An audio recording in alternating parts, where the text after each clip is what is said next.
Hello नमस्ते भाई, welcome to my YouTube channel Dheeraj Kumar maths. और कैसे हो आप लोग? सब बढ़िया हो? आज मैं जो टॉपिक पढ़ाने वाला हूँ भाई, वो फर्स्ट ग्रेड और सेकंड ग्रेड दोनों का कॉमन टॉपिक है। या कोई सी भी आप फर्स्ट ग्रेड या सेकंड ग्रेड की एग्ज़ाम लो, जैसे कि KVS हुआ, NVS हुआ, DSSS हुआ, RPSC का कोई एग्ज़ाम हुआ, या फिर कोई भी स्टेट में फर्स्ट ग्रेड और सेकंड ग्रेड का एग्ज़ाम हो, उसमें ये कॉमन टॉपिक रहने वाला है फर्स्ट ग्रेड और सेकंड ग्रेड टीचर एग्ज़ाम का। ठीक है भाई, तो आज हम एक नया टॉपिक स्टार्ट कर रहे हैं जिसका नाम है अर्थमेटिक प्रोग्रेशंस, समांतर श्रेणी। उसके बारे में बहुत डिटेल से पढ़ेंगे, बेसिक से लेके एडवांस तक जो है चीज़ें हम लोग पढ़ रहे होंगे भाई। ठीक है, तो आइए शुरू करते हैं समांतर श्रेणी। समांतर श्रेणी को पढ़ने से पहले अनुक्रम के बारे में हम लोग पढ़ेंगे। अनुक्रम क्या होता है? अनुक्रम को बोलते हैं सीक्वेंस। ऐसा फलन जिसका प्रांत प्राकृत संख्याओं का समुच्चय हो। प्राकृत संख्या कहाँ से कहाँ तक चलती है? 1 2 3 से लेकर डॉट डॉट डॉट अनंत तक चलती है। तो ऐसा फलन जिसका प्रांत प्राकृत संख्याओं का एक समुच्चय है, वो क्या कहलाता है? अनुक्रम कहलाता है, सीक्वेंस कहलाता है। या फिर ऐसा फलन जिसका उपसमुच्चय 1 2 3 डॉट डॉट डॉट के टाइप का हो, वो क्या होता है? अनुक्रम होता है। अनुक्रम को AN या फिर AN या FN या मजले कोष्ठक में FN से डिनोट किया जाता है। इस तरीके से इसको दर्शाया जाता है। अनुक्रम का जो व्यापक पद होता है उसको AN, TN, UN या TN कहते हैं। ये जहाँ पर जो n है, स्मॉल n है, ये जो है पदों की संख्या को व्यक्त करता है। जैसे A1 है, A2 है, A3 है, तो पहली term, second term, third term, इस तरह से आता है। व्यापक पद को ही, ये जो व्यापक पद हैं, इन्हीं को ही nवां पद भी कहा जाता है। अनुक्रम दो प्रकार के होते हैं, एक तो होता है परिमित अनुक्रम, एक होता है अपरिमित अनुक्रम। तो परिमित अनुक्रम में पदों की संख्या क्या होती है? सीमित होती है। यानी पद इसमें क्या होंगे? फिक्स होंगे। एक हैं कि दो हैं कि तीन हैं कि चार हैं। मतलब परिमित अनुक्रम में पदों की संख्या फिक्स होगी, सीमित होगी, निश्चित होगी। यदि एक अनुफलन है आपके पास में, वो n टेंस टू s, तब प्राकृत संख्याओं का प्रतिबिंबों का जो समुच्चय बनेगा वो F1, F2, F3 dot dot dot FN, ये एक परिमित अनुक्रम कहलाएगा। ठीक है, जैसे कि मैंने एक एग्जांपल लिया NN, तो 1 2 3 डॉट डॉट कितने पद हैं? यहाँ पे n पद है, प्राकृत संख्याओं का समुच्चय है और उसमें कितने पद हैं? n पद हैं। तो ये एक प्राकृत संख्याओं के समुच्चय का क्या आ गया? एक अनुक्रम आ गया भाई। दूसरे मैंने एक अनुक्रम ले लिया 1 3 5 7 9 और 11। तो इसमें टोटल कितने पद हैं? 1 2 3 4 5 6 पद हैं। तो n जो है वो बिलोंग कर रहा है किस में? n6 में, क्योंकि 6 टर्म है यानी 6 पद हैं, तो यहाँ 6 लिख दिया। और इसका जो nवां पद होगा वो होगा क्या? 2n-1 होगा। अब nवां पद किसी भी श्रेणी का निकालने का तरीका जो है वो हम लोग आगे पढ़ेंगे। अभी इतना ध्यान रखो कि इसका जो nवां पद है वो क्या है? 2n-1 है। फिर आगे चलो, अपरिमित अनुक्रम। इसमें पदों की संख्या क्या होती है? सीमित नहीं होती है, यानी निश्चित नहीं होती है। और इसका जो nवां पद है ना, वो लिखा नहीं जाता है। यानी कि ऐसा अनुक्रम जिसका nवां पद नहीं लिखा जा सकता है, वो क्या है? अपरिमित अनुक्रम है। और परिमित अनुक्रम का जो है अपन nवां पद जो है वो लिख सकते हैं। अपरिमित अनुक्रम का nवां पद नहीं लिखा जा सकता है। जैसे कि एग्जाम्पल देखो, 2 हैं, 3 हैं, 5 हैं, 7 हैं, 11 हैं, 13, ये आपको एक अनुक्रम दे रखा है, एक श्रेणी दे रखी है। ठीक है, तो इसमें पदों की संख्या सीमित नहीं है, अनंत तक जा रही है, क्योंकि 2 से स्टार्ट हो रही है, 2 3 5 7 11 13, और यहाँ अनंत तक ये जा रही है। पदों की संख्या सीमित ही नहीं है। ठीक है भाई।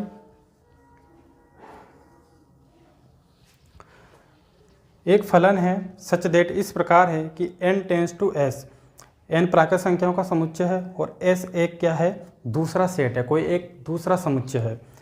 तो F1 F2 और F1 से लेके F2, F1 F2 dot dot dot FN तक, ये कैसा है? एक अपरिमित अनुक्रम होगा। वास्तविक अनुक्रम क्या होता है भाई?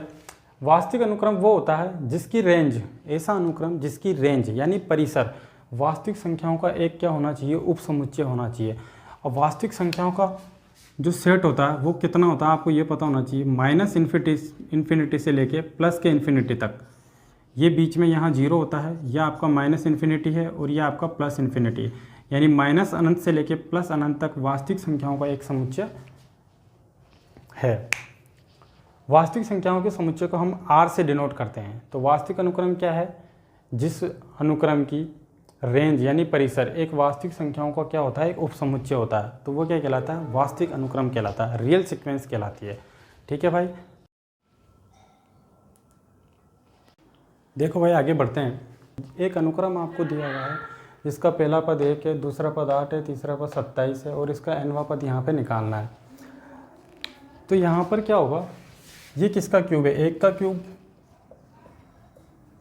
ये किसका क्यूब है? 2 का क्यूब, और ये किसका क्यूब है? 3 का क्यूब। तो हमने देखा यहाँ पे 1 2 3 यानी प्राकृत संख्याओं का यहाँ क्यूब हो रहा है, तो इसका nवां पद भी क्या हो जाएगा? n क्यूब हो जाएगा। इसका nवां पद क्या आएगा? n क्यूब हो जाएगा। तो इस अनुक्रम जो है 1 8 27 है, इसका nवां पद n क्यूब हो जाएगा। तो अगर इसका मैं आपसे बोलूँ कि 10वां पद निकालो तो n बराबर 10 रख दोगे तो 10 का क्यूब कर दोगे, इस तरीके से हो जाएंगे। एक अनुक्रम आपको दिया 2 3 5 7 11 और 13। तो ये क्या है? ये सारी की सारी क्या है? अभाज्य संख्या है, क्योंकि इनमें एक तो खुद का भाग जाता है और एक का भाग जाता है। तो इसका मतलब ये क्या हुई? अभाज्य संख्या हुई। तो इनकी टर्म क्या है? एक अभाज्य संख्या है, अभाज्य संख्याएं हैं। तो इस अनुक्रम के जो पद हैं वो कौन से हैं? अभाज्य संख्याएं हैं। मान लीजिए आपके पास में एग्जाम्पल दिया है 10/3, तो 10 में 3 का भाग देंगे, 3 आएगा, 3.3 3.33। पूरा भाग कभी नहीं जाएगा, क्योंकि जैसे ही आप अगर 10 में 3 का भाग दोगे तो 3 बार जाएगा, 3 3 9 और 1/3, तो 3 सही 1/3, 1 में 3 का भाग देंगे तो 0.3333, इस तरह से आगे तक चलता जाएगा ये। तो इसी चीज़ को मैंने यहाँ पर लिखी है। तो ये कैसा है? एक अपरिमित अनुक्रम है, क्योंकि ये यहाँ से स्टार्ट होकर कोई सीमित पद नहीं है, अनंत पद है। तो ये कैसा पद है? एक अपरिमित अनुक्रम है। अब हम लोग पढ़ते हैं फिबोनेची अनुक्रम क्या होता है। फिबोनेची अनुक्रम क्या होता है? यह अस्पष्ट फलनों का बनता है, इसमें स्पष्ट फलन आपको दिखाई नहीं देंगे। अस्पष्ट फलनों का क्या बनेगा? फिबोनेची अनुक्रम बनेगा। जैसे कि आपके पास में एक अनुक्रम दिया हुआ है 1 4 5 9 और 14। इस फिबोनेची अनुक्रम के लिए पहला पद a1 है, यहाँ पे क्या है? पहला पद है। ये क्या है? पहला पद a1 का मान 1 है, a2 यानी दूसरे पद का मान 4 है, तीसरे पद का मान 5 है। तो अनुक्रम का जो तीसरा पद निकालना है, इस अनुक्रम का अपन को क्या निकालना है? तीसरा पद निकालना है। तो पहला पद दिया हुआ है, दूसरा पद, तीसरा पद दिया हुआ है, और ये वाली जो चीज़ है हमको यहाँ दी हुई है, इससे निकालेंगे। ये एक फिबोनेची अनुक्रम का पैटर्न दिया हुआ है। तो तीसरा पद निकालने के लिए यहाँ क्या है? यहाँ तो n+2 है ना, तो n बराबर 1 रख देंगे, तो 1 + 2 तीसरा पद आ जाएगा। तो n बराबर यहाँ क्या रखेंगे भाई?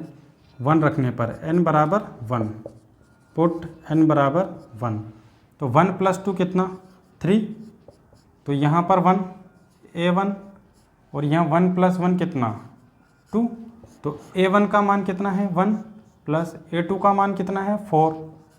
तो इसका जो तीसरा पद आएगा वो कितना आएगा? 5 आएगा। और यहाँ भी देख लो, आपको ये अनुक्रम दे रखा था, पहला दूसरा तीसरा पद कितना दे रखा है? 5 दे रखा है। ये है दूसरा एग्जाम्पल। देखो फिबोनेची अनुक्रम का ही है ये। इसमें nवां पद दिया हुआ है। इसमें क्या दे रखा है आपको? एक nवां पद जो है दे रखा है। अब a1 का मान भी 2 दे रखा है, a2 का मान भी 2 दे रखा है, और बोला हुआ है कि n का जो मान है वो 2 से ज़्यादा है। n का मान 2 से ज़्यादा है तो n बराबर क्या होगा? 3 होगा, 4 होगा, 5 होगा, ... अनंत तक मान ले सकते हैं। ठीक है। अब मान लीजिए अपन को ये अनुक्रम है, इस अनुक्रम के अपन को पद निकालने हैं। तो पद कैसे निकालोगे?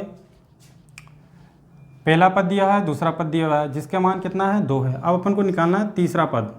तो a3 करो, n बराबर 3 कर दो, तो 3 में से 1 गया तो 2 माइनस का 1। अपन को निकालना a4 का मान निकालना है,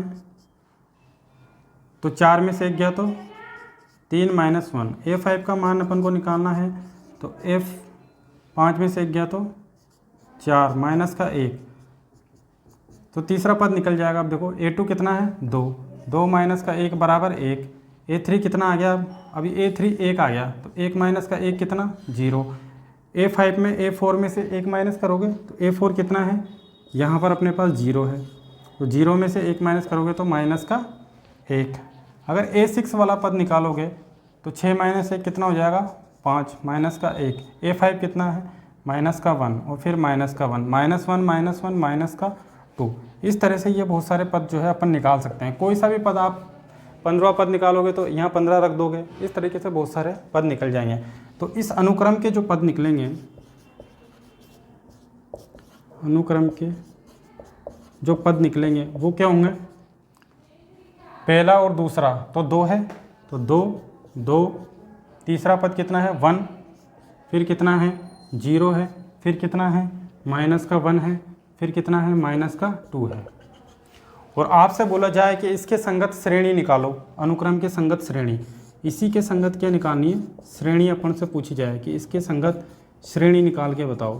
तो श्रेणी में क्या होगा भाई, 2 प्लस 2 प्लस 1 प्लस 0 प्लस सभी को ऐड कर दो इनको, माइनस का 1 प्लस माइनस का 2, और इस तरह से ये श्रेणी बनती चली जाएगी।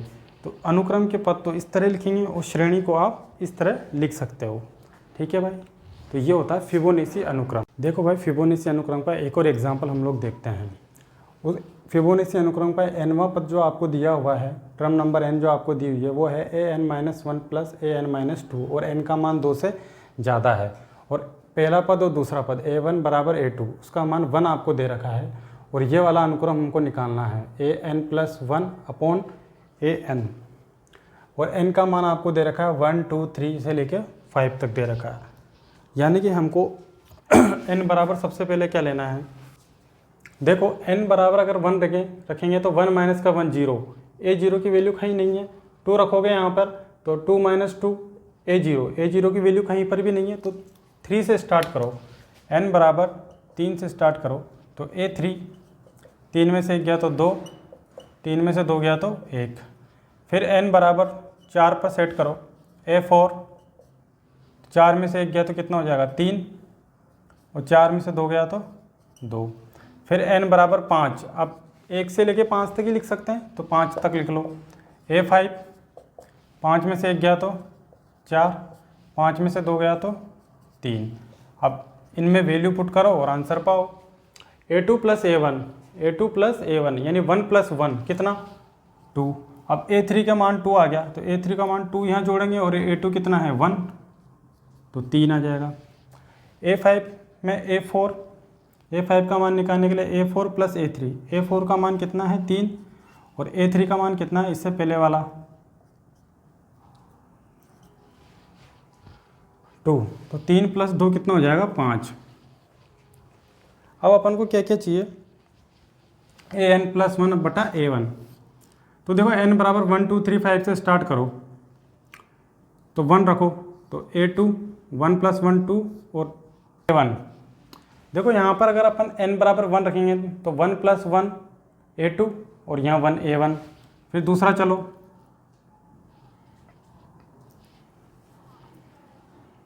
दो रखो, 2 प्लस 1 3 a2। तो आप देख रहे होंगे अगर यहाँ 2 रखोगे तो यहाँ 3 हो रहा है, मतलब 1 ज़्यादा हो रहा है ऊपर वाला।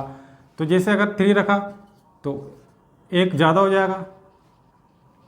अब अपन 4 रखेंगे, a4 रख रहे हैं तो ये 1 ज़्यादा हो जाएगा, a5 हो जाएगा।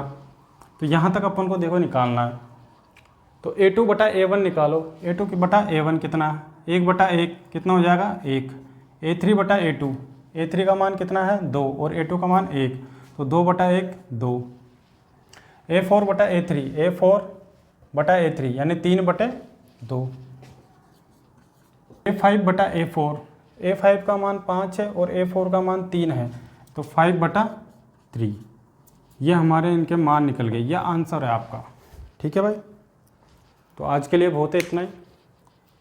कल हम समांतर श्रेणी के बारे में पढ़ेंगे।